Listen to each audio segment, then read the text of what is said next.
Hello everyone, this is part 13 of What If Naruto Was a Prodigy and in the Anbu, and I hope you guys enjoy this video and to like, to subscribe, to see more comment down below. Now let's start the intro. They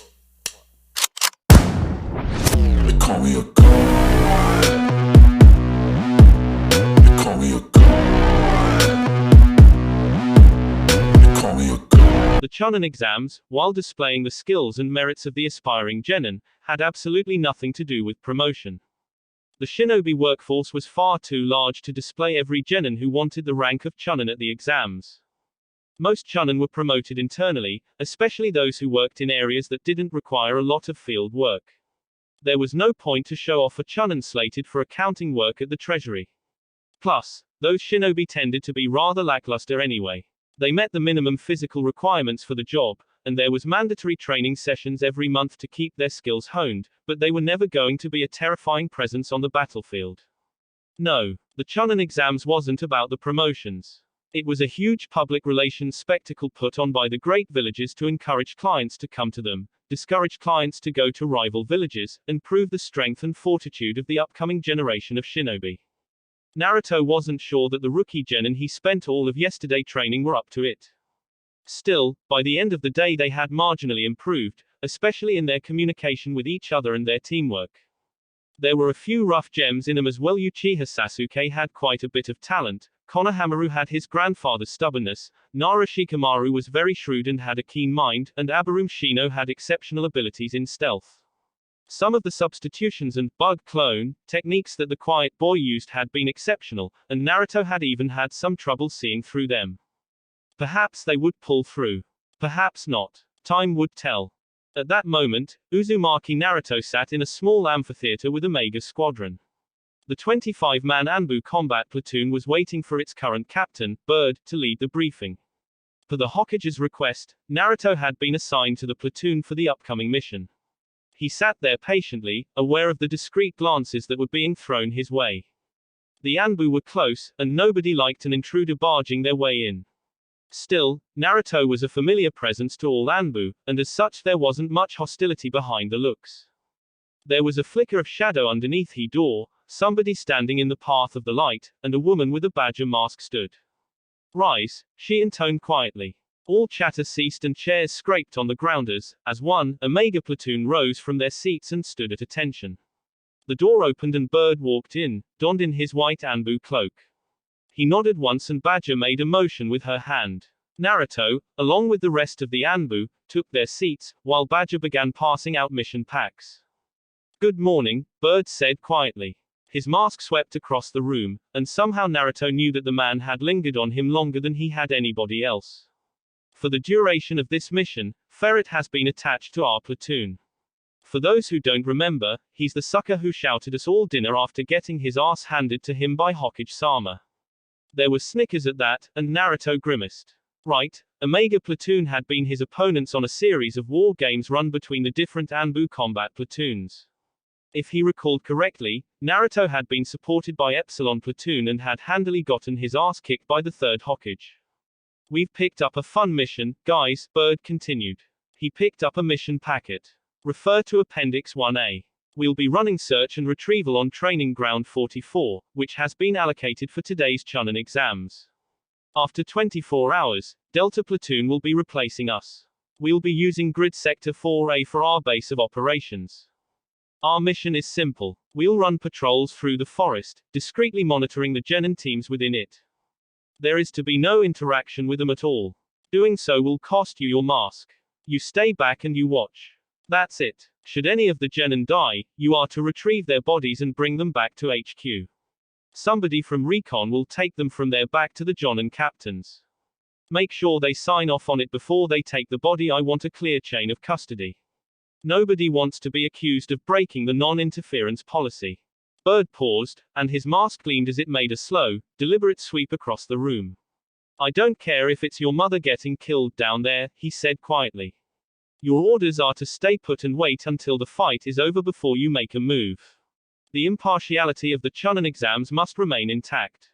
Do you understand?" It was ironic, as Naruto murmured an affirmative along with the rest of the platoon, since he was one of the few shinobi who knew that the Chunin exams were anything but impartial. Each of the great villages had guaranteed spots for them in the third stage provided that they survived the second stage, of course. That was the catch. Bravo platoon will be holding the perimeter. However, on the chance that there's any unauthorized access by any party, you have orders to intercept and detain. If they refuse to cooperate, strike to kill. Teams 2 and 5, you're up first. Ferret. Naruto straightened. You're with Team 3. Rooster 7 is your squad captain. The young Anbu nodded. Dismissed. 4 hours had already passed since the start of the second stage of the Chunin exams when Naruto's shift began. Donned in his mask and a black cloak, he took the rear guard as Team 3 of Omega Platoon began its patrol through the Forest of Death. It was a dangerous location, filled with deadly plants and animals, and as such an excellent place to throw genin into. As his team bounded from tree to tree, far above the forest floor and away from the eyes of the genin, Naruto briefly wondered how the rookies were doing. As one of the facilitators of the Chunin exams, Naruto had been privy to the exact details of each of the stages. Hopefully, the Konoha genin had been smart enough to see through Ibiki's little ploy. There were so many holes in his story that it would take an idiot to fall for it, but Ibiki wasn't head of torture and interrogation without having some skill, and his repertoire of genjutsu would be subtle enough to be undetectable by most genin, and potent enough to induce some degree of paranoia and fear. Who knows, maybe some of them would fall for it. Contact. The Anbu team paused on the trees and withdrew into the shadows. Naruto watched as below them, a fight between two genin teams was taking place.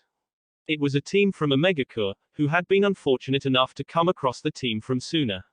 After watching only seconds of the battle, Naruto had already determined the outcome. The genin from the Land of Rain were completely and utterly outclassed in every aspect. The leader of the genin team seemed to be the small, red-haired boy with dark circles underneath his eyes. He stood there uncaringly, his arms folded as his sand whipped up around him, blocking a hail of senbon. The two other members stood back, the tall blonde girl and the black-hooded boy with the face paint looking grim and resigned. They too also knew the outcome of the fight. Naruto wondered if the Rain Nin would have stayed to fight if they had known they were fighting against a Jinchuriki. Gaara of the sand had some skill, and the Anbu team watched silently as his sand came out to surround them in a cocoon, squeezing them tightly. Some words were exchanged, too quiet for Naruto to hear, and one of the sand genin took a step forward. Then, the sand compressed and the Rain Nin disappeared from sight. There was a horrible crunching noise and a spray of blood. Then, the sand dropped away and retreated back into Gaara's good and the sand siblings left. A few moments later, Team 3 of Omega Platoon dropped down onto the forest floor.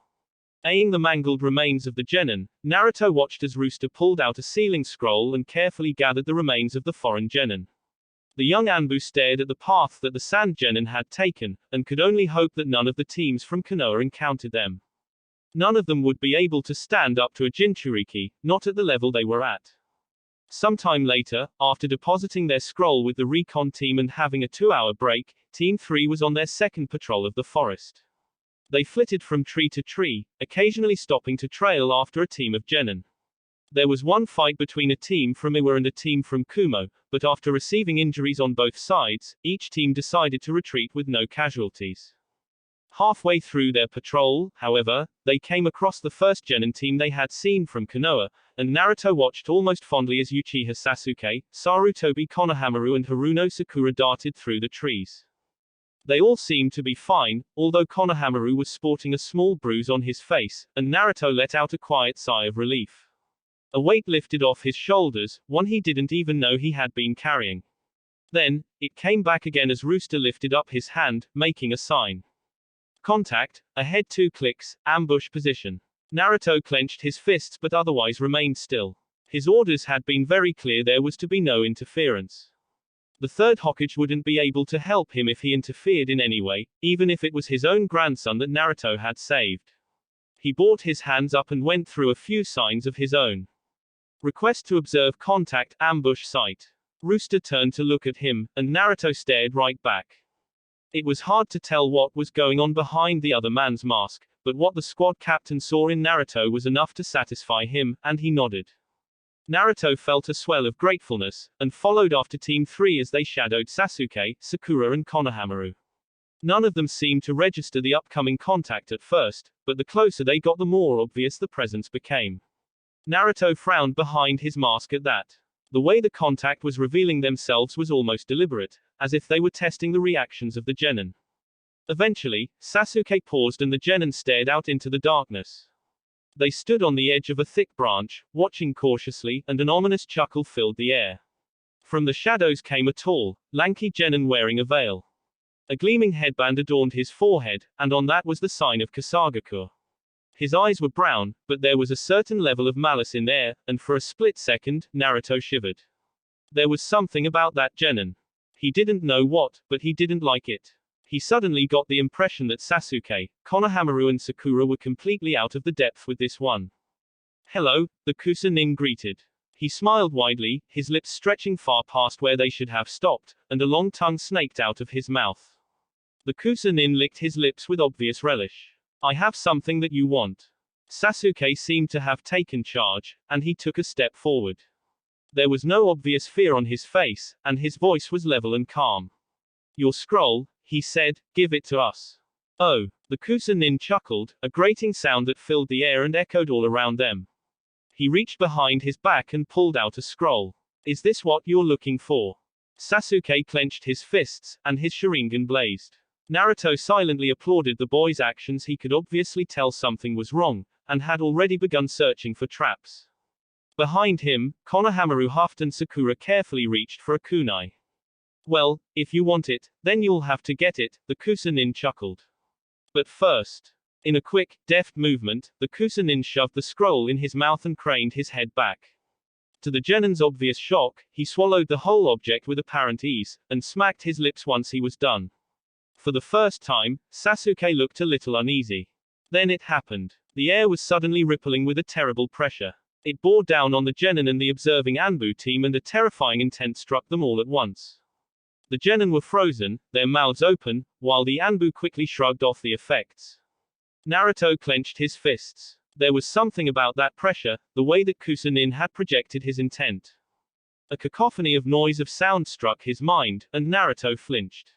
It was a message, transmitted by Anbu's communications squad, aka PSI, to all Anbu-level shinobi in the vicinity of the technique. Attention! The Chunin exams have been infiltrated by unknown forces. All Anbu are to detain and hold any shinobi posing as Chunin until further notice. Message repeats: the Chunin exams have been infiltrated by unknown forces. All Anbu are to detain and hold any shinobi posing as Chunin until further notice. Team 3 had paused for a split second as they received the message, and Rooster had brought his hand up to signal a flanking maneuver when the Chunin sighed, raking his hand through his hair. Oh, now, he chuckled as he tore off the veil on his face, revealing pale skin. I'm rather busy, so I'll make this short. As Rooster brought his hand down, the Anbu blurred forward. The shinobi next to Naruto, one with a dog-faced mask on, held a gleaming spool of wire, while Naruto palmed a kunai. Adrenaline surged in his veins as they darted from behind the Chunin's blind spot, ready to incapacitate him when the Chunin abruptly turned and a streak of something white lashed out from his mouth. It was a lethal strike. In less than a second, a gleaming blade seemingly wreathed in white fire had emerged from the Chunin's throat and impaled Dog in the face.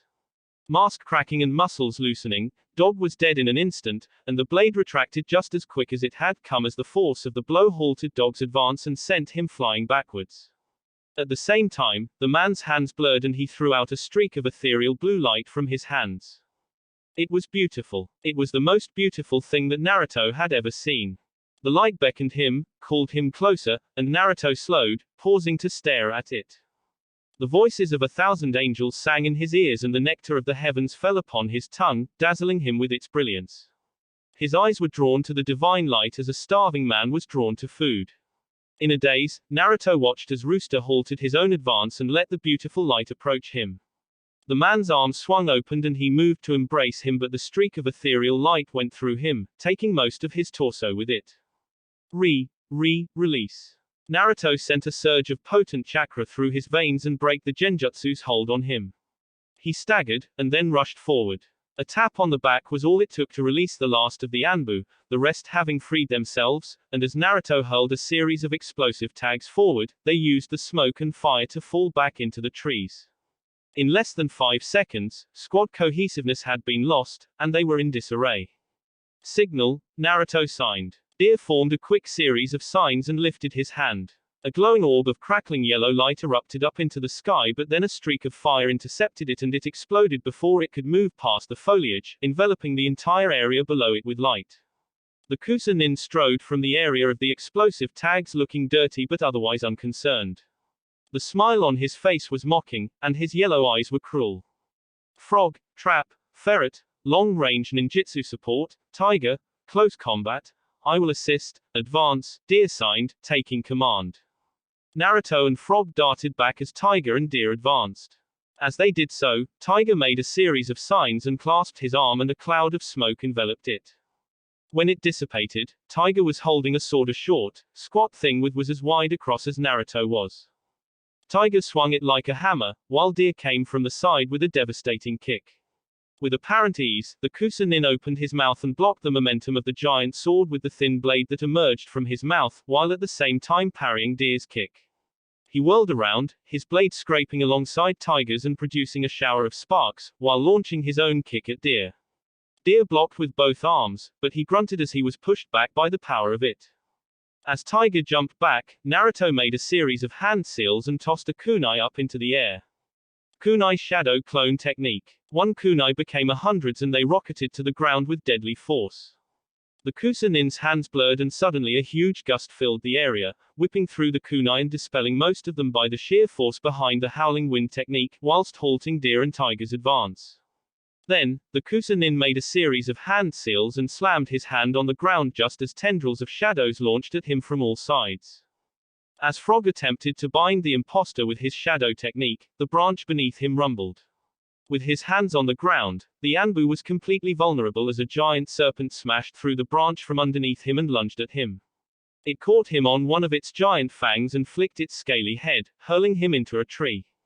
Snake, Naruto whispered, and suddenly dread filled him. Oh, shit. His hands blurred, however, and as Tiger and Deer engaged the Chunin once more, Naruto folded his chakra back on itself and took a deep breath. An ominous pressure squeezed the air from around him and he channeled his potent chakra as two shadow clones appeared on either side of him. One of them jumped up into the air, and together, they formed a devastating combination technique. Lightning release, 4-pillar bind. Wind release, great wind breakthrough. Fire release, dragonfire. The ground rumbled as beneath them, 4 mighty pillars of rock shot up towards the tree line. Lightning crackled around them as they surrounded the giant serpent and trapped it in a glowing field of light. Arcs of lightning slammed into the serpent, and it hissed loudly, scraping against one of the pillars as it wreathed. Immobilized as it was, it could not stop the clone in the air from spreading his hands forward and hurling a terrible gust of wind at it. The wind shrieked and the snake was wrenched from its spot around the tree and sent hurtling towards the ground. It smashed along the 4 pillars that had risen to surround it, denting and cracking them even as the wind technique swept away the arcs of lightning that had paralyzed the great snake. That didn't matter, though, for the third technique erupted from the ground with a terrible fury. Soil and dirt trembled and cracked as a pillar of fire exploded from the depths of the earth. At first, it formed a visage of a terrible dragon's face, but then the furious gusts of the wind technique reached it and it grew to enormous height. Heat buffered against him and beneath his armor he sweated, but Naruto held the fire technique as it enveloped everything within the 4 pillars. The snake disappeared underneath the brilliant fire, destroyed or dispelled. Naruto released the hand seals and turned back to the Chunin only to see that Tiger and Deer were down, presumably dead. The genin were also gone, and Naruto felt a sense of relief at that. At least they wouldn't be caught in the upcoming battle, although it would be hard to call it that. After all, his opponent was one of the most dangerous men in the world. I recognize the feel of that ominous chakra, the Chunin said. He eyed Naruto curiously. So you're the right hand of God. Tobi's little pet. And you're the traitor Orochimaru, Naruto responded quietly. Why have you come here? Orochimaru chuckled, seemingly uncaring that he had been found out. Perhaps I was feeling nostalgic and wanted to return to my old home. Perhaps I wanted to see the upcoming new generation. Perhaps, well, he paused and spread out his hands dramatically. Perhaps I'm here to destroy this village. I won't let you, Naruto said quietly. The Sannin cocked his head. Is that so? He sounded amused. Then come and stop me. An instant later, the legendary shinobi was buffeted by a series of devastating explosions that arose from all around him. As smoke and fire began to envelope the area, there was a streak of movement and Orochimaru launched himself forward. A dozen shadow clones leapt to meet him, a poor substitute for a proper frontal guard, but one that would have to make do. Kunai flashed but Orochimaru weaved through all of them with unnatural flexibility, landing on a branch and throwing out his arms. A dozen snakes lashed out from underneath his sleeves, striking at the unprepared shadow clones and dispelling them in an instant. The wood beneath him cracked and Orochimaru's eyes widened. He glanced down, keeping his balance as several grade 5 explosive tags detonated on the base of the tree trunk. Then, as the massive tree began to topple, pillars of earth began to arise around him, first 4, then 8, then 16. Orochimaru brought his hands together, but was struck by crackling blue lightning. He jerked, as he was wreathed in fire, and could not stop the terrible fire technique that lanced through his position and tore into two. The two parts of Orochimaru collapsed to the ground, being struck by lightning over and over again, and then they became mud and fell away. There was movement in the center of the clearing, and just as the great tree toppled over with a devastating crash that sent tremors through the ground for kilometers, Orochimaru appeared, his hands weaving. With a grin that seemed permanently attached to his face, he brought his hands down on the ground. The ground groaned and protested, and the deafening tolling of bells filled the air. From the earth arose 3 enormous gates, as large as the ones on Konoha's outer wall. Each door of the gate was shut tightly, bearing the visage of a snarling or sneering demon, and they rose around Orochimaru in a triangular formation. The pillars of lightning around him continued to strike at him, and from his position in the trees, Naruto launched a long-ranged fire attack, a furious streak of flame propelled by an enormous gust of wind. Yet the gates held strong, and while the lightning left dents along its surface, the fire did little to damage them. Suddenly, fire arose from the center of the defensive formation, and a huge billow of flame rose into the sky. It formed into the visage of a fiery dragon's head, which snarled, before it split apart. Streaks of flame darted through the air as every pillar of light was targeting simultaneously. Explosions erupted all around the fallen tree and each pillar fell to the ground in crumbling heap of stone and fire. Naruto's face was grim as he weaved another set of hand seals when something caught his eye. He reflexively leaned back just as a glowing streak of metal lanced out at him. Orochimaru's sword cleaved his mask in two the instant it shot past him, and strands of his hair fell to the ground. The Sannin held the sword from within his mouth from all that distance away, and Naruto was struck by the resemblance to Enma's staff. Then, the sword glowed with a bright light and Orochimaru disappeared. Only to reappear behind Naruto in some kind of replacement technique. Naruto turned, his eyes wide, adrenaline surging, but Orochimaru was already chuckling as the thick scales of a white snake burst around him. Naruto gurgled as fangs sank into his back and his body stiffened. He desperately tried to move his arms or legs, but he was paralyzed, and something hot and painful ran through his veins. His chakra out of reach, bound and disarmed, Naruto was helpless. "What a dangerous little boy you are," Orochimaru murmured. He brought his face in closer to Naruto, and the young, blonde Anbu saw that the Sannin had taken some damage. Flakes of burnt skin were falling off his face, but underneath it was another layer of white skin.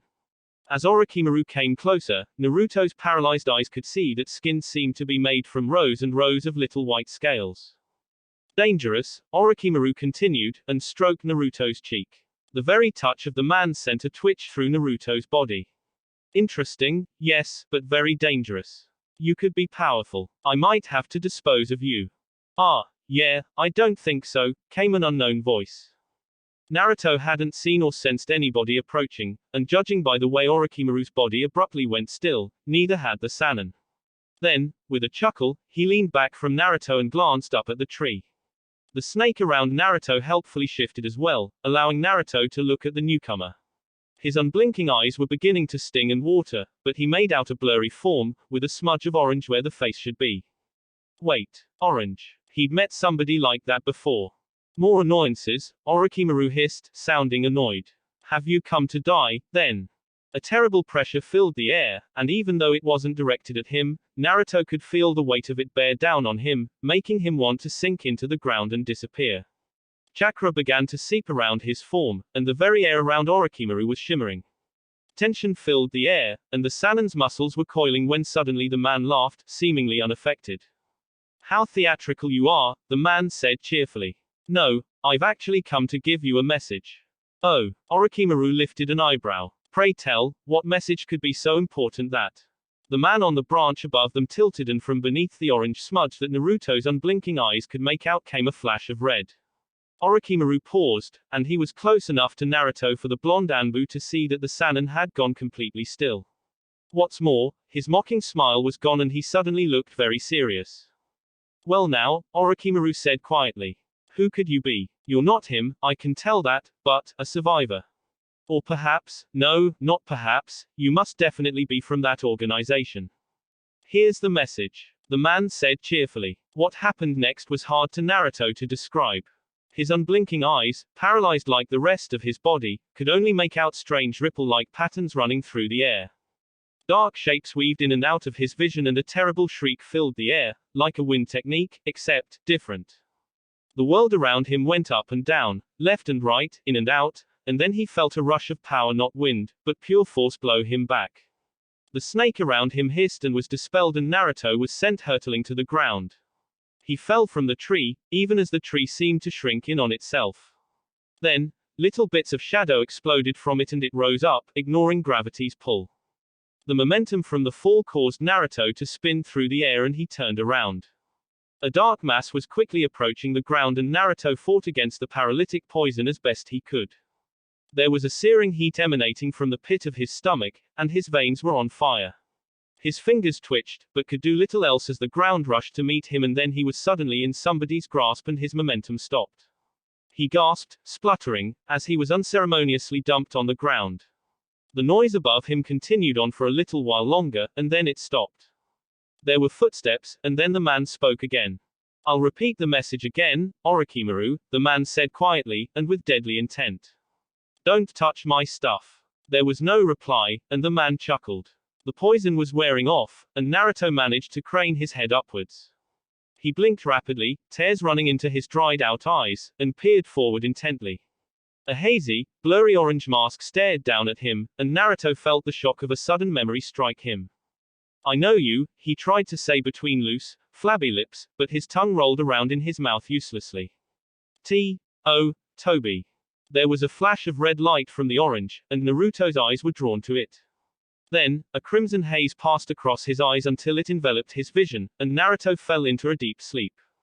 With deft movements, Orochimaru extracted himself from the splintered wood and debris that littered the forest floor. His snake-like eyes gazed around him, and his grin widened as he took in the devastation.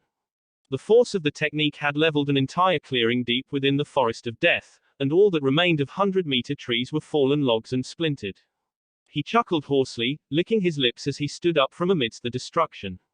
What a powerful space-time technique, he admired. There was a flicker of movement coming from the other end of the newly made clearing. With all the trees gone, it would be very hard for any the best of shinobi to make a quick, stealthy approach, but the third Hokage was able to do so, and by the time Orochimaru had turned around, the old man had arrived. He stood there, mindless of the destruction around him. He wore his antiquated battle armor, old, but still effective, and he gazed upon his former student stonily. There was no warmth or fondness in those old eyes. Once upon a time, there had been.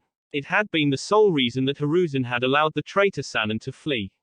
But time had conquered the heart and made it hard. Orochimaru would find no mercy with his former teacher today. Orochimaru's pale face stilled at the sight of the Hokage. Then, a slow smile crossed his face, one that another might interpret as affection. He chuckled loosely, his hoarse voice filling the silent air amidst the devastated tract of forest. Tobi-sensei, he hissed out. It's a pleasure to see you again, especially looking so. He gave Hiruzen a look over, and chose his word carefully. Formidable. Are you going to war? Hiruzen stared down at his former apprentice. What do you want, Orochimaru? He asked stonily. Orochimaru smiled. I want what I've always wanted, he answered. He spread out his arms, gesturing to all that around him. I want the truth of this world. Then, his smile faded and he lowered his arms. Unfortunately, I'm unable to see past the ultimate deception of this world, this fabrication that we call reality. He stopped there. Hiruzen took a deep breath. His power lay beneath the surface of his skin, his chakra layered through his chakra circulatory system a dozen times.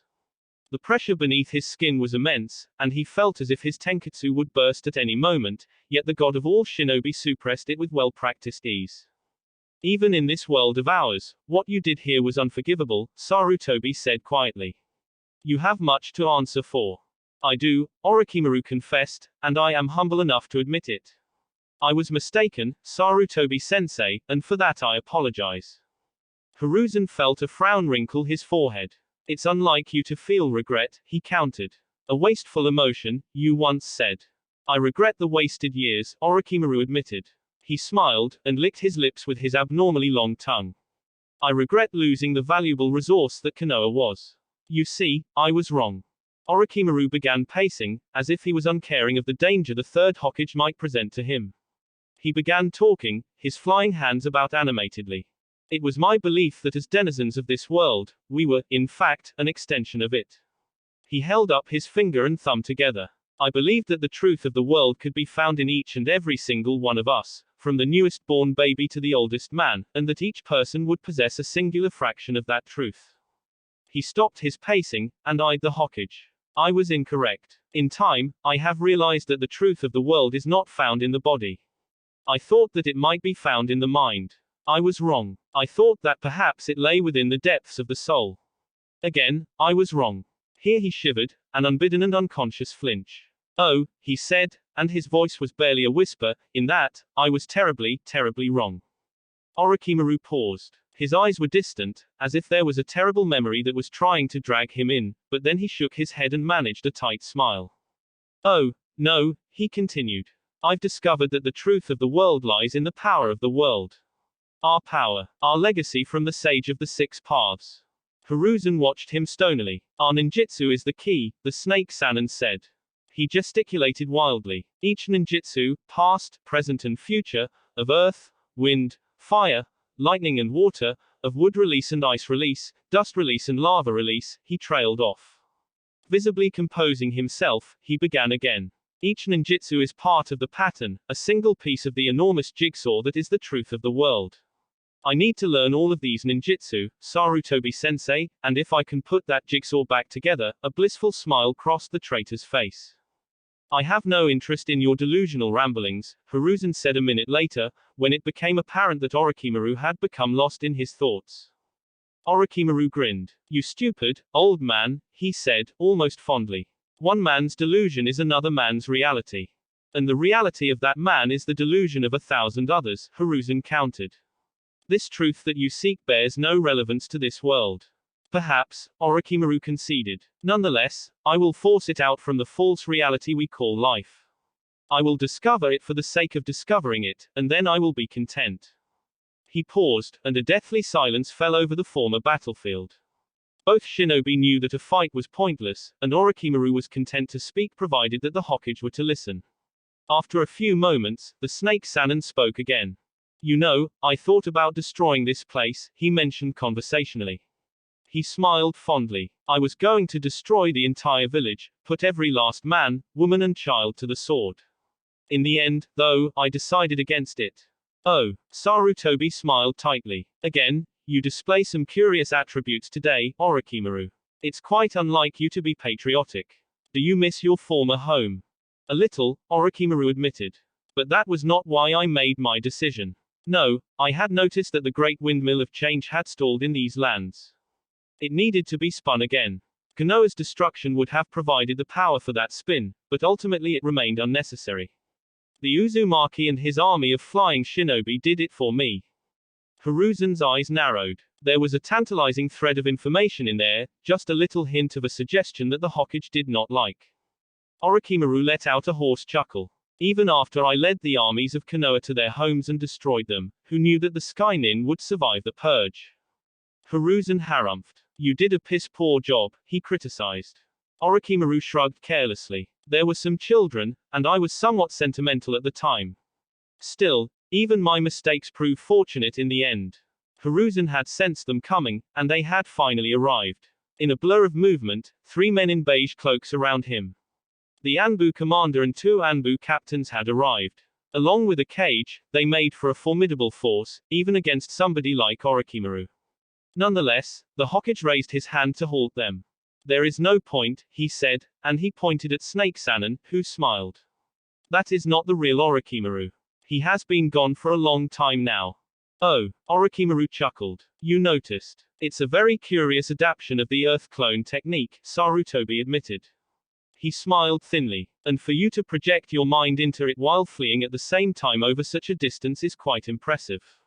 I'm not what I once was, Orochimaru said, and he leaned forward. His snake-like eyes were bright. I'm stronger, I'm more intelligent, and I'm much more dangerous. Leave me be, Sarutobi-sensei, or your village will regret it. Orochimaru was beginning to drip from the eyes and ears, thick goblets of mud sliding to the ground. The Earth clone was losing form, but Orochimaru's smirk remained even as his legs began to drip away. In return, I'll give you 2 warnings, Orochimaru continued, even as his face began to dissolve. Firstly, beware of the men in red and black. They will remake reality if you're not prepared. The rest of his body had dissolved, and now his face went as well. Nonetheless, his voice carried over. Secondly, don't let them open the box. If you do, this world will end. The Earth clone finished dissolving and the last of Orochimaru's chakra faded away. Hiruzen stared at the pile of mud even as more reinforcements arrived and the Anbu commander began giving out instructions.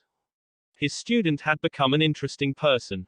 All of them had, in the end even his latest. But, it was becoming more and more apparent that Uzumaki Naruto was out of his depth. For a 12-year-old, he was impressive. For a Jonin, he was impressive. But the gap between a rank and S rank was huge, and given the situations that Naruto continued to find his way into, that gap needed to be closed. Hiruzen turned away from the splattering of mud that had once been an Earth clone, his visage grim. He would recall Jiraiya, who knew more about the seal than anybody else. There was nobody better to begin that particular training with his student. Plus, there was always that Sarutobi's strongest technique. Perhaps it was time for Naruto to learn it. The red permeated through his vision, enveloping everything he could see, and there was something hypnotic about it. Naruto felt as if he was in a trance. Then, it faded away and all he could see was a deep black. He must have drifted off at some point, however, because when he woke up he found that he was lying on a comfortable bed, staring up at a white ceiling. He blinked once, carefully observing his surroundings, and was unsurprised to find that he was in the hospital. There was a rustle of movement near him and somebody appeared at his side. He focused his eyes, noting the long green jacket, the blonde ponytails and the somewhat cruel smirk in the woman's golden eyes. Then, he groaned. Ah, shit, he murmured. No swearing, Tsunade chided as she ran her glowing green hands over his body. Whatever feedback she was getting from the medical technique obviously satisfied her, because the glow faded and she lowered her arms. Well, don't you just keep running into trouble.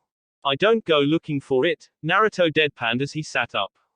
His Anbu armor and mask were gone, and he wore a plain hospital gown. Shaking his head, he tried to clear away some of the buzz. What? Oh. The events that had taken place were rapidly coming back to him. He had been on patrol in the Forest of Death, attached to a mega platoon and the team he had assigned with had run into an S-rank opponent. Orochimaru, perhaps Konoha's greatest traitor, all the way up there with Uchiha Itachi. What a terrifying enemy, murmured Naruto, his eyes distant. Tsunade snorted. For all that he did, Orochimaru earned his place as an S rank. There aren't many shinobi in the world who could match him in the art of ninjutsu. As Naruto sat there, looking despondent, Tsunade scowled and rapped him on the head with her knuckles. Don't go getting any dumb ideas, brat. Orochimaru, that's somebody way out of your league. Only Jiraiya or myself could fight evenly against him. I don't even think the old man could handle him.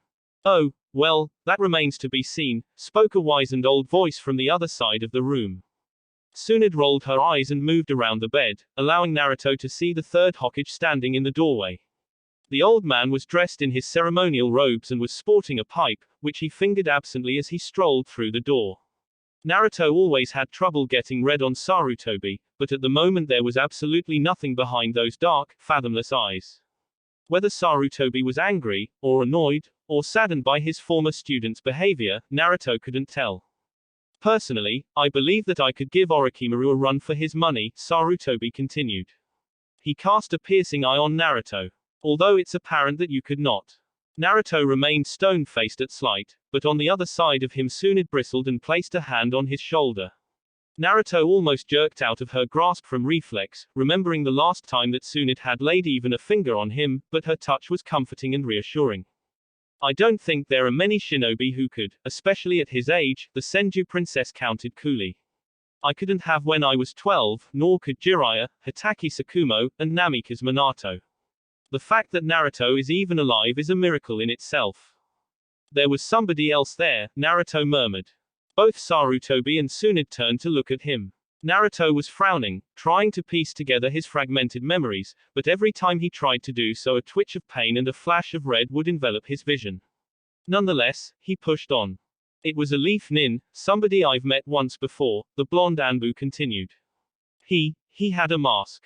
It was orange. Tobi. His name was Tobi. Naruto sat up straighter, and his eyes widened. He saved my life. Sarutobi stared at Naruto for a few moments. Then, he clicked his fingers and in a flicker, a member of Konoha's Department of Communication appeared kneeling before him. Tell Nara Shikaku that I want a search of Konoha's registry for anybody matching the name, Tobi, Sarutobi murmured. He wears an orange mask. Have him check for derivatives. Once he doesn't find anything, he's to check the international bingo books check back, say, 30 years. The messenger nodded and disappeared with his orders. Naruto, Sarutobi began, and his voice was heavy. When I said that you could not match Orochimaru, that was not an insult, nor an accusation. I was simply stating the facts. You could not match him. Naruto nodded. Over the past 6 months, you have continuously found your way into situations that far outrank you, Sarutobi continued. He paused, tapping on his pipe. That's not to see that you have not fought bravely, and you have proven your mettle to Konoha time and time again. However, I am seeing a pattern with you fighting against S-rank shinobi. So am I, Naruto answered dryly. Shino, Tsunade, Hiden, Orochimaru, each had given him a good ass kicking, and he had truly never defeated any of them. I keep losing. Sarutobi chuckled, stroking his small goatee. The only defeat is in death, he said. Tsunade stood back, watching the two of them with her indecipherable golden eyes. In living, you have a chance here. As you simply cannot resist the urge to fight against opponents vastly superior to yourself, it seems I have little choice. Naruto waited as the Hokage put his pipe away and straightened up. Uzumaki Naruto, you will report to training ground 1 at 0900 hours tomorrow morning, Sarutobi smiled grimly. There, we're going to start closing the gap between you and your opponents. Naruto clenched his fists determinedly. Yes, sir, he replied firmly. Sarutobi turned to leave. Oh, and by the way, he called over his shoulder, I thought you might like to know that every genin who attended your training session passed the second stage of the exams. Many of them didn't make it through the preliminaries, but there were no casualties. Well done, Naruto. He left, leaving Naruto and Tsunade alone in the hospital room. The sun filtered in through the windows, casting a warm glow on his blankets. Tsunade was observing Naruto now, a faint frown marring her beautiful face. Tell me, how do you feel? She asked him unexpectedly. Naruto frowned quizzically. I feel fine, he answered honestly. He flexed his muscles. There were no pains, no aches. I'd say I'll be combat ready pretty soon. I see, Tsunade answered. She sounded strange, and when Naruto looked at her, she wasn't meeting his eyes. She put down his chart and began to walk out of the room. I wasn't asking about your health. I'm your doctor, I can tell how you're feeling in that area. No, I was referring to the fact that 5 members of your team are dead. I was asking if you felt any sadness or guilt over their passing. Oh, Naruto uttered. Tsunade shook her head almost sadly. Uzumaki Naruto, there's something wrong with you. She left the room, leaving Naruto alone to ponder his thoughts. Whatever negative emotions the encounter with Orochimaru had stirred up had been dealt with like usual. He had shoved them in the deepest, darkest recesses of his mind and left them there. Of course he had felt, well, sad perhaps wasn't the best word, but he hadn't been happy that there had been casualties. Given Konoha's position, the village needed every capable shinobi to maintain its strength, and each death was a loss to that strength. Naruto wanted Konoha to be strong. He kept that in mind as he lay back down to rest. Although it wasn't technically warranted, Tsunade kept Naruto in the hospital for an overnight stay. She claimed that she just wanted to be sure that there were no lingering effects from the poison of Orochimaru's snake, but Naruto had noticed how her knuckles were whitened as she grasped her clipboard, and how she had lingered in his room once her examination was done. He didn't know her motives, but he saw her golden eyes fixate on a point below his chin, where the necklace of the first Hokage rested against his bare skin. The pendant suddenly seemed so heavy, and the weight stayed with him as he left the hospital bright and early, ready for an intensive day of training. He visited the Hokage's residence first to change into some combat-capable gear, noting how Konohamaru was already absent, and then made his way towards Training Ground 1. Training Ground 1 was one of the few areas allocated for training that were not located outside of the village walls. It was the premier training round reserved for the Hokage to brush up on their skills. As the skills of an S-rank shinobi could cause some serious collateral damage if not contained, Training Ground 1 was located within the large mountain that presided over Konoha. It was one that Naruto had never personally visited, but the Hokage had left clear instructions on how to get past the Jonin Guard and enter. A series of rocky tunnels led Naruto into the depths of the mountain, past the evacuation centers and emergency response zones. Dim, glowing bulbs lined the walls, and Naruto descended through the tunnels for at least half an hour. Finally, the rocky tunnels began to flatten out and he emerged from them in a large cavern of darkness. In front of him, he could just make out the red and white robes of the Hokage, and Naruto knew he didn't need to say anything to alert the Hokage to his presence. The low glow of Sarutobi's pipe was all that illuminated the area, but the smell of nature and water was fresh on Naruto's nose. 3 times you have fought against S-ranked opponents, the third Hokage spoke to him quietly, within the darkness. 3 times in less than 6 months. He puffed on his pipe. Once, perhaps by chance. Twice, perhaps by coincidence. 3 times. It's becoming a pattern. Naruto stood there at attention. Sarutobi lowered his pipe. You have the potential to become my greatest pupil, Uzumaki Naruto, the old man said. But for that, you need time. You don't have decades as they did. You might not even have years. Konoha needs you to be strong. Do you understand? Yes, Hokage-sama, Naruto answered stoically. For the next month, I will devotee 2 hours a day to oversee your training, Sarutobi continued. You will not be assigned any missions. You will not be allocated any tasks. For the next month, you will become stronger and you shall do so in a 3-fold manner. Firstly, your personal training will increase. I have allocated this to the Anbu roster. 3 times a day, an off-duty Anbu will assist you as best they can. Primarily, I want you to work on your speed, and your ability to defend from close combat specialists. With your repertoire of skills and chakra reserves, I believe that as long as you can keep your distance, you will outlast most opponents through sheer attrition. Do you understand? Yes, Hokage-sama. Good. The Hokage put his pipe back in his coat. Now, he said briskly, and Naruto felt the old man's potent chakra flare. Fires exploded in sudden bursts of light as, all above them, giant torches and bowls of were lit. They cast a bright light down upon the cavern, blasting away the darkness and revealing the mysteries of Training Ground 1 to Naruto for the first time. Hundreds of meters underneath the Hokage's monument, and nestled deep within the earth, was a forest as thick and as dense as any to be found on the surface.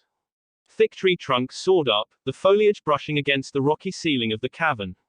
Plains of grass swayed underneath from winds brought in by tiny vents and air shafts. The gurgle and trickle of streams and rivers could be heard over the mighty roar of a waterfall at the other end of the cavern.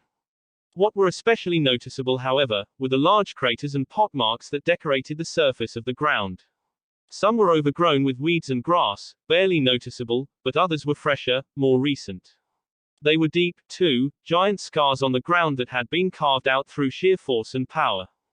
This is the private training grounds of the Hokage, Sarutobi explained, a fond smile on his gruff, old face. It was created by my mentor, the first Hokage, through the powerful use of his wood release. I don't know how he did it, but vegetation here does not need the light of the sun to thrive. What's more, the plants here are incredibly resilient, and rejuvenate and restore themselves much quicker than normal. This, Naruto, is where you'll learn 2 important things. Naruto refocused his attention on the Hokage as the old man adopted a serious expression. Your battle against Uzumaki Shino was a sign, Naruto, Sarutobi said quietly. The seal has begun to operate at full functionality. It was always working in the background as you were growing up, lending the strength of the nine-tailed demon fox to your chakra reserves. However, the fourth Hokage was a genius, and knew that the corrosive chakra of the fox would be detrimental to your health. He designed the seal to only allow you access when your body was physically capable of handling it. I believe that time is now. Later today, Jiraiya will arrive from Secured Zone Alpha. He will come here, and he will supervise you as you begin your journey in harnessing the chakra of the most powerful of the tailed demons. I see, Naruto whispered. He clenched his fists. It was time, then time for him to begin to fulfill his role as Konoha's Jinchuriki. It is not something that I want to happen, Sarutobi continued. He looked somber. We have never done so in the past. The first Hokage did not agree with the practice. However, Konoha is not in a position where we can overlook such a source of strength. Naruto, I am sorry, but for the sake of Konoha, you must master the power within you. I understand, Naruto told the Hokage quietly. He found his center of resolve and determination, his desire to serve the village and the man before him, and he smiled peacefully. Don't worry, Hokage-sama. I'll become the weapon that the village needs. Those words seemed to strike something within the Hokage, and he visibly staggered, as if struck. Then, a pained grimace crossed his face and he turned, not allowing Naruto to see his face. Very well, Sarutobi said in a whisper. He cleared his throat. Finally, alongside your personal training, and your Jinchuriki training, I shall be teaching you perhaps my greatest technique. He turned, eyeing Naruto solemnly. Of all techniques, this is the one that I consider the most dangerous, not in its destructive power, but in its utility and versatility. It is a technique that will grow in strength as you grow with experience and knowledge. We shall begin the training now. Sarutobi took off his hat and tossed it aside, and then leapt to the other side of the clearing they were in. He turned, his white and red robes swaying in the breeze. Naruto, I want you to use a ninjutsu technique, the Hokage called out. It can be any technique, of any elemental composition. Naruto frowned, but nodded. He made a few hand seals, reared his hair back and molded fire chakra. It burst from the tenketsu in his throat, and he spat out a large goblet of flame. His mouth was dry, and he felt like coughing, but he held it in as the giant ball of flame soared towards Sarutobi, who merely waited with his eyes closed. Then, in a sudden movement, the old man made a hand sign with one hand. 2 fingers up, 3 closed, thumb and pinky touching, Sarutobi gestured at the approaching fire technique almost melodramatically, and it simply ceased to be. Naruto frowned. One moment, there had been a ball fire. The next, there had been nothing. The old man simply smiled mysteriously. Again, he called out. Puzzled, Naruto flipped through a series of hand seals and took a deep breath. Water release. Water fang bullet. The trickling stream behind the Hokage surged and grew larger, and 3 spinning funnels of water raced forward, moving in a way reminiscent of a drill. The third Hokage didn't even turn back, he simply made that strange hand sign again and the water simply vanished, as if it had never been there before. Again. 3 shadow clones popped up next to Naruto, and they all sped through their hand seals. The air around them crackled with power, ripples forming as Naruto's dense and thick chakra spread out around them. Earth release, earth flow river. Fire release, blazing river. Earth release, rising stone spears. Wind release, wind cutter. The ground beneath Sarutobi's feet thickened and turned to mud, creating a surging river that actually caught onto the S-rank shinobi. Then, it began to steam as fire elemental chakra turned the mud into a thick, gooey, black tar, enveloping the Hokage's legs. Instant later, sharpened spears of rock jutted out from the ground from every angle, lancing forward to impale the immobilized Hokage, while a series of sharpened wind sickles burst forward from the real Naruto's hands, attempting to bisect the Hokage in 2. At least, that was the plan until the Hokage made the hand seal and every technique fell apart, one after the other. It was strange. There was no deflecting, or blocking, or shielding. The Hokage did not evade the techniques as he was easily capable of doing so. Is that a chakra absorption technique? Naruto called out from his side of the field. The Hokage smiled, made the hand seal again, and suddenly the shadow clones on either side of Naruto disappeared. There wasn't a pop of smoke, nor were there any rushes of memories of sensory stimuli. They simply ceased to exist. Not quite, he replied. He strode towards Naruto, lowering his hands and pulling out his pipe. It's actually a derivative from the Genjutsu release technique. However, I am not breaking an enemy's illusions. Rather, I am nullifying each of his ninjutsu with a specific and exact counter. I see, Naruto replied after a pause, answering in such a way that showed that he did not. Sarutobi chuckled. With this technique, you can nullify anything the opponent uses, provided it's done with chakra. Ninjutsu, yes. Genjutsu, yes. You can even disrupt fuinjutsu. Explosive tags, once you understand them, are quite easy to dispel. Nullifying chakra-based weaponry is easily possible, as are any devices ran using chakra as an energy source. For example, had I known what I do now, I could have brought the entire Skynin fleet down to the ground before they had even breached the village walls. Naruto's eyebrows were raised. It sounds like a really useful technique, he replied carefully. So what's the catch? Sarutobi smiled approvingly. The catch, my foolish young apprentice, is understanding. Naruto cocked his head. Using the dispel technique, one can counter most chakra-based techniques, Sarutobi explained. It matters not what shape or composition the chakra is bound as long as it has chakra it is possible to be dispelled. However, to dispel a technique, one must first understand exactly how the technique works. Let's use your fire technique as an example. What type of elemental chakra would it use? Fire, Naruto deadpanned.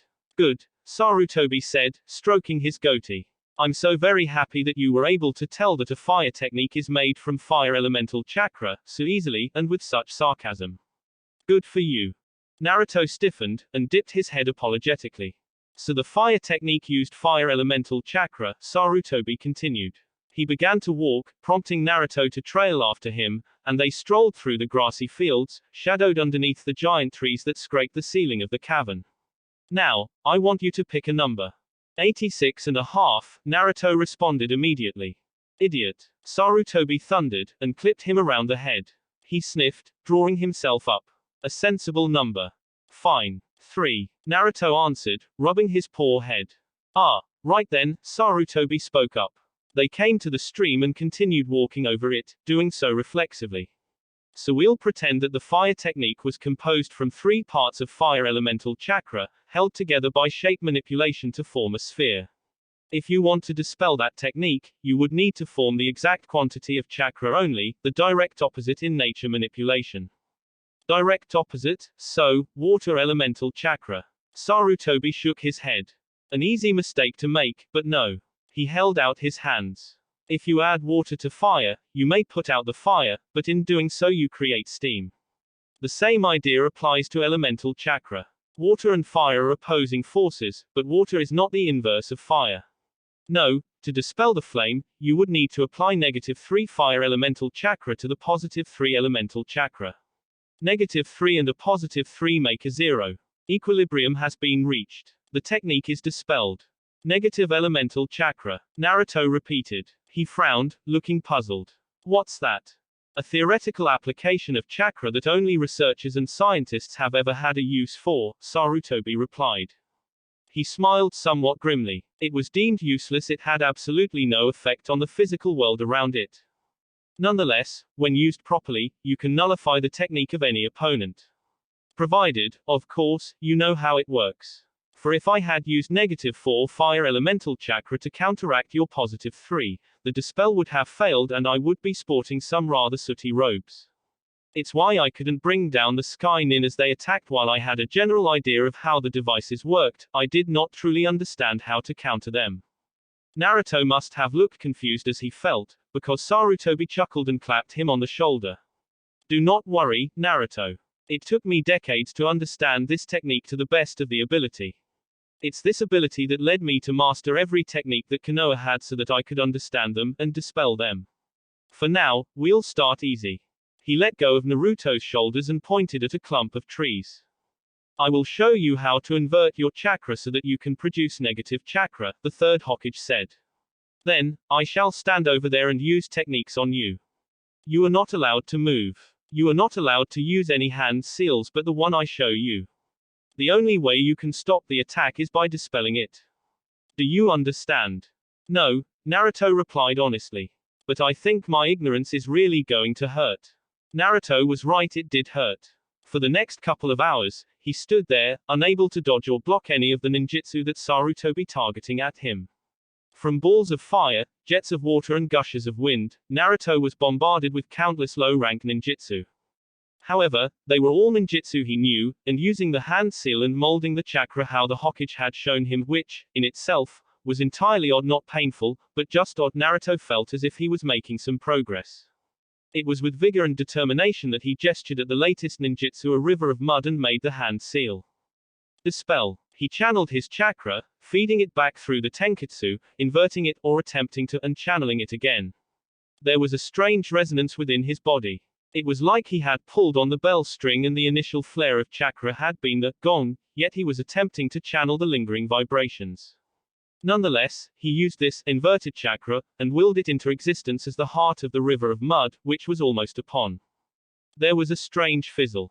Naruto could have sworn he saw the river bulge for a second, but then it was upon him and he was almost swept away. He channeled chakra into his feet and jumped clear of, disappointment clearly etched in his face. Good, Tobi praised from the other end of the field. His robes were pristine, and he looked as if he had just gotten showered and dressed for the day. Naruto, for his part, was drenched, scorched and muddied. His hair was spikier than usual, the result of being shocked by lightning elemental chakra one too many times. Tobi lowered his hands, and prompted Naruto to do the same. That's all for today, he called out. He flickered, moving in and out of Naruto's vision, and appeared right before the boy in a flawless body flicker. Yes, Hokage-sama, Naruto agreed thankfully.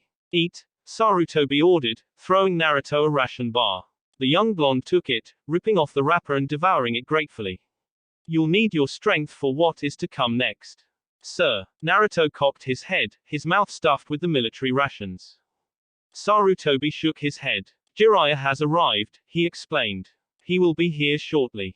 There was a touch of heaviness in his voice. Your other training will begin soon. Naruto smiled. Good, he declared with anticipation. Tobi harumphed. He hesitated, and then placed warm hand on Naruto's shoulder. Naruto almost flinched at the unexpected contact, and his mouth dropped open. Just remember who you are, Naruto. Stay strong to that, and you shall be fine. Then, the third Hokage disappeared. Naruto finished off his rations and was doing some stretches and light exercise when it happened. One by one, the giant bowls of fire that hung suspended from the ceiling began to go out. Naruto stopped stretching and stood up, suddenly feeling wary as the torches that lined the walls began to extinguish themselves. He paused, holding his breath, even as he was submerged in darkness. Apart from the rustle of the wind in his hair and the gurgling of the creek, he couldn't hear anything except wait. Was that music? It was. Somebody was playing a lyre. The gentle music played in the background as two of the torches near the entrance of the training ground flashed with fire and were lit once more. Rising from the east and west, the strongest of them all, he who makes silence from the cries of babies, and causes men to weep with envy. It is he who is adored, and beloved by women of all, T.E.'s Jiraiya, of the legendary three. There was a flash of light, small fireworks going off, and streamers and confetti fell to the ground. A huge puff of smoke went off, and when it dissipated, Naruto could see a giant toad twice the size of man. Standing on the toad, his arms folded, grinning magnanimously, was Jiraiya. Nearby, in the background, a smaller, pink today, who seemed to be wearing lipstick and mascara, strummed her webbed digits along a musical instrument. Jiraiya stood there, staring off into the far horizon, grinning, obviously waiting for Naruto to do something. Not quite sure exactly what he should doing, Naruto wondered if this was some part of a play or theater presentation. Shrugging, he brought his hands together and clapped politely. Well done, Jiraiya-sama, he called out. Then, not quite sure if that was enough, he added, good job. Jiraiya guffawed and snapped his fingers. Naruto had to squint as the flames returned and the training ground was lit once more. Then, he watched as the Sannin jumped off his toad and patted it on the head. The big one disappeared in a burst of smoke, while the little, pink one stopped playing. For it could only be she seemed to roll her eyes, then disappeared in a cloud of smoke. It's good to see somebody who appreciates a fine performance, he said jovially. Thank you, Jiraiya-sama, Naruto responded politely. He strode towards Naruto, looming over the young boy with his massive frame. Everything about him was big. He was a large-statured man, and came off as being full of life and energy. Closer up, Naruto could see the laugh lines around his mouth and eyes. The shinobi side of him also analytically studied the man's body language, noting toned muscles, perfect balance, and the sort of presence that S-rank shinobi possessed that made one's hair stand up on end. Well, squirt, Jiraiya began, and mussed up Naruto's hair. Naruto didn't move, but he felt a flash of displeasure. How have you been? I've been well, Naruto answered. He paused. I did run into your teammate. So I heard. Jiraiya gave him an appraising look. You did well to survive. I had help, Naruto explained. Jiraiya was already shaking his head. I read the report. You made Orochimaru work for it, even if it was only for a short while. I can use my fingers to list the shinobi in Konoha that could do that and still have some to spare. Thank you for the compliment, Naruto said insincerely. He truly did not believe he deserved it. Orochimaru had gotten away, after all. Jiraiya looked at him carefully. You're very polite, aren't you? You're a renowned shinobi and a respected member of Konoha, Naruto said. He gave a little shrug. It seems only right. Well, personally, I think you're boring, Jiraiya said. He grinned and waggled his fingers in Naruto's face. What do you say to that? My opinions do not match up to the opinions of somebody of your mettle, Naruto answered. If you say I'm boring, I must be. Jiraiya harumphed and mussed up Naruto's hair again. Naruto squirmed, but stood there until Jiraiya was done. Then, the white-haired man turned away, staring around at the grounds. His mouth moved and a mental debate seemed to rage on his face. Then he sighed, and shrugged his shoulders. Well, I've been tasked to teach you two things, the Sannin said, holding up two fingers. He put down one. First, we're going to unlock the super scary power that's hidden right there. He prodded Naruto in the stomach. And the second, Jiraiya-sama? Naruto asked after a few moments. Nara. Jiraiya waggled a finger. That's a super S-rank secret. Only I know what I'm teaching you. If I don't know what you're teaching me, then how am I to learn it? Jiraiya mussed up Naruto's hair again, making the boy grit his teeth. Like I said, squirt, it's a big hush-hush secret. He leaned down. Remember, don't tell anybody about the second thing you're learning. It's a secret. I don't know what I'm learning, Jiraiya-sama, Naruto answered, scratching the back of his head. Ah, good boy, Jiraiya praised. He rubbed Naruto's hair again and gave a loud belly laugh. Naruto could feel his eye twitching, but he restrained his anger, even when Jiraiya began slapping his hand down on his head. You're tiny little super shinobi, aren't you? Are you trying to make me angry, Jiraiya-sama? Naruto hazarded a guess. Comprehension dawned on him. Ah, this is a test of my emotional stability, to see that I can hold my temper under external pressures. There's no need, Jiraiya-sama. I routinely pass all of my mandatory Anbu psychological checks. Well, I wouldn't say pass, Jiraiya mumbled. What? Naruto's sharp ears had picked that up. Never mind, Jiraiya cried jovially. He grew a little more serious. No, that wasn't a mental stability, whatever thingy. I was just seeing something. He trailed off, and laughed nervously. Well, never mind.